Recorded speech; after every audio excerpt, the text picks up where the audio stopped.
Sometimes history shifts not with noise or spectacle, but with a quiet decision that passes almost unnoticed, even as it unsettles something deep within us. An ordinary afternoon in Spain became one of those turning points. No sirens sounded, no dramatic announcements were made, yet a boundary was crossed through something as mundane as legal paperwork. A file was opened. A procedure began. And with that, a Catholic bishop found himself under investigation. Not for corruption. Not for abuse. Not for personal misconduct. But for affirming Catholic doctrine. That fact alone feels almost unreal. A bishop, charged with safeguarding and teaching a faith handed down over 2 millennia, is now being examined by the state not for departing from church teaching, but for remaining faithful to it.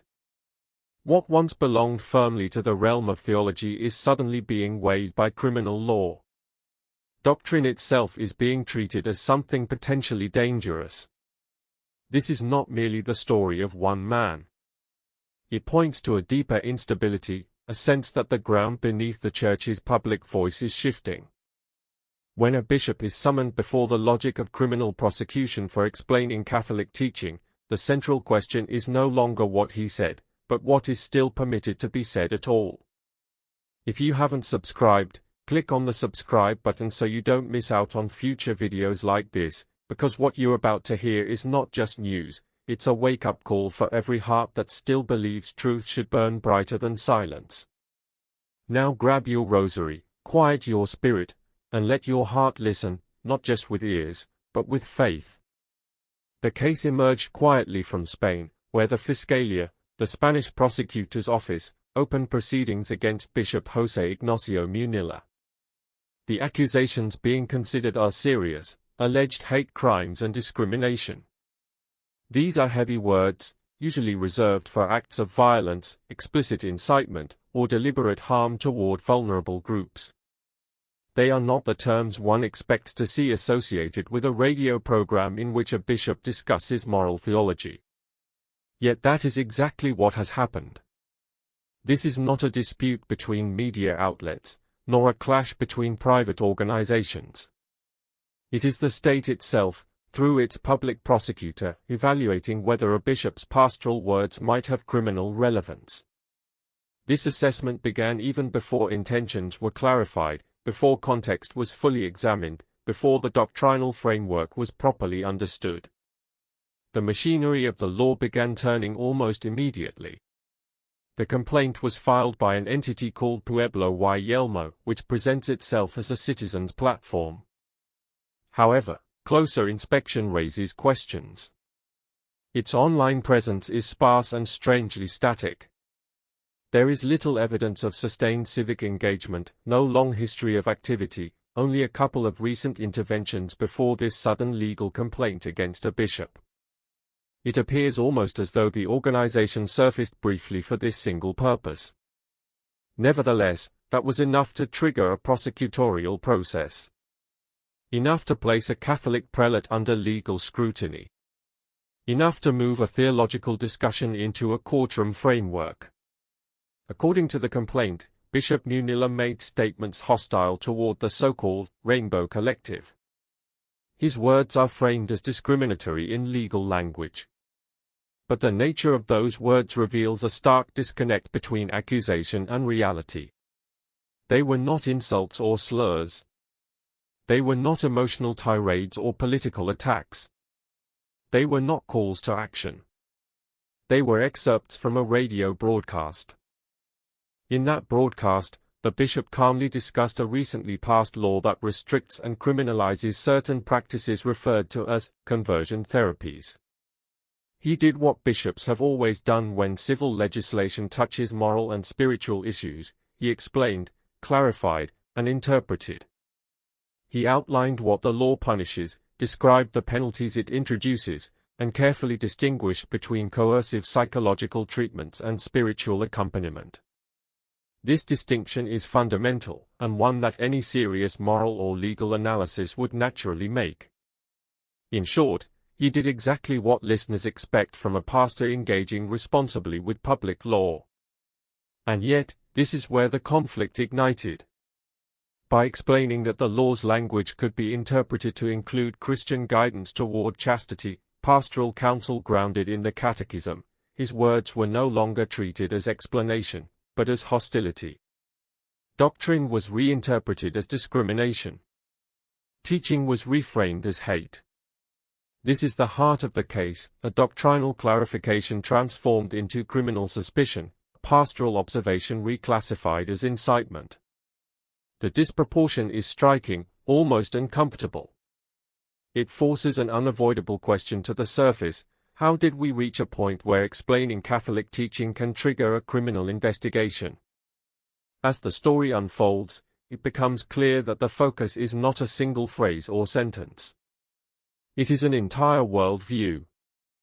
Not an isolated opinion, but the moral framework from which it arises. The bishop did not invent new teachings or reinterpret doctrine. He simply echoed what the Church has always taught. And that is precisely what now appears to be under scrutiny. Attention soon turns to the legal foundation invoked in the complaint, Article 510 of the Spanish Penal Code, which addresses hate crimes and carries penalties of up to 4 years in prison. This is no minor technicality. It represents a significant escalation. It places a bishop's words, spoken in a spiritual context, under the same legal framework used to judge those who deliberately incite violence or hatred against protected groups. The implications are chilling. Once doctrinal language is absorbed into this category, the boundaries blur. Moral teaching begins to look like exclusion. Faith itself starts to appear suspect. On one side stands a pastor referencing law and catechism. On the other stands the state, asking whether that reference constitutes a crime. Between them lies a growing silence, heavy with uncertainty. This is no longer about tone or rhetorical caution. It is about whether the Church can publicly articulate her own moral teachings without fear of legal consequences. At this stage, Bishop Munilla himself almost fades into the background. What matters is not the individual, but what he represents. If a bishop, speaking as a bishop, can be investigated for explaining doctrine, then the question presses forward relentlessly: who will be next, and how far can this logic extend? At first, the situation may appear to be a localized legal misunderstanding, something that will eventually be clarified and resolved. But the longer one reflects on it, the more it becomes clear that something fundamental has shifted. When fidelity to doctrine becomes grounds for investigation, the effects rarely remain confined to one country or one case. What is unfolding is not merely a clash between a pastor and a prosecutor, but a collision between two forms of authority that increasingly fail to recognize each other's limits. For centuries, church and state maintained a tense but workable balance. That balance now appears dangerously fragile. Language itself is being reinterpreted. Words once understood as moral guidance are filtered through a legal lens designed to detect hostility. The Catechism's call to chastity, long recognized as a universal moral demand, is reframed as targeted discrimination. Spiritual accompaniment is recast as potential harm. Moral disagreement is no longer tolerated as such, it is automatically interpreted as aggression. The law the bishop discussed was presented as protective, aimed at shielding individuals from coercive practices. On the surface, this seems reasonable, even necessary. The Church has always condemned violence and manipulation. The difficulty arises when the language of protection expands until it encompasses spiritual speech itself. When Bishop Munilla pointed out that Christian guidance could fall under the law's prohibitions, he was not inventing a threat, he was identifying a logical consequence. And it is precisely that identification that triggered the investigation. This distinction matters deeply.